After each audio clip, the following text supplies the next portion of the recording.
അപ്പോൾ ഇന്ന് കാലാവസ്ഥ വിശേഷങ്ങൾ പറഞ്ഞു തരാൻ ആതിര സരസുണ്ട്. Athira, good morning. എങ്ങനെയാണ് ഇന്നത്തെ ഒരു ദിനാന്തരീക്ഷ അവസ്ഥ?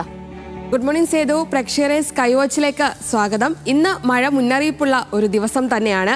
അപ്പോൾ എവിടെയൊക്കെയാണ് മഴ മുന്നറിയിപ്പുള്ളതെന്ന് നോക്കാം. മാപ്പ് പരിശോധിച്ചാൽ തിരുവനന്തപുരം, കൊല്ലം, പത്തനംതിട്ട, കോട്ടയം, ഇടുക്കി, പാലക്കാട്, മലപ്പുറം ജില്ലകളിൽ യെല്ലോ മുന്നറിയിപ്പ് നൽകിയിട്ടുള്ളതായി കാണാം.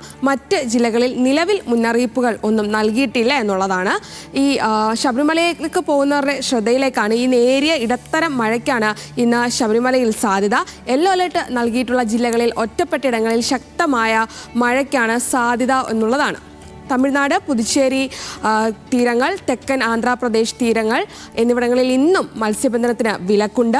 നിലവിൽ കടൽ വളരെ പ്രക്ഷുബ്ധമായി തുടരുകയാണ്. തീരദേശവാസികൾ ജാഗ്രത പാലിക്കണമെന്ന മുന്നറിയിപ്പൊക്കെ നൽകുന്ന സാഹചര്യം നിലനിൽക്കുന്നുണ്ട്. വരും ദിവസങ്ങളിലൊക്കെ തന്നെ മഴ മുന്നറിയിപ്പുള്ള ദിവസമാണ്. ഇനി സംസ്ഥാനത്തെ താപനില പരിശോധിക്കാം. തിരുവനന്തപുരത്ത് ഏറ്റവും കൂടിയ താപനില 32 ഡിഗ്രി സെൽഷ്യസ് ആണ്. കൊച്ചിയിലേക്ക് എത്തുമ്പോൾ ഏറ്റവും കൂടിയ താപനില 30 ഡിഗ്രി സെൽഷ്യസ് ആണ്. കോഴിക്കോട് 33 ഡിഗ്രി സെൽഷ്യസും കണ്ണൂരേക്ക് എത്തുമ്പോൾ 30 ഡിഗ്രി സെൽഷ്യസുമാണ് ഏറ്റവും കൂടിയ താപനില.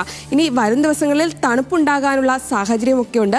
മഴയും തണുപ്പും ഒക്കെ കൂടിക്കലർന്ന ഒരു ഡിസംബർ മാസമാണ് ഇനി വരാനിരിക്കുന്നത് എന്നുള്ളതാണ്. അപ്പോൾ ഇന്നത്തെ കാലാവസ്ഥ വിവരങ്ങൾ ഇങ്ങനെയൊക്കെയാണ്. ഇനി സേതുലക്ഷ്മിയിലേക്ക്.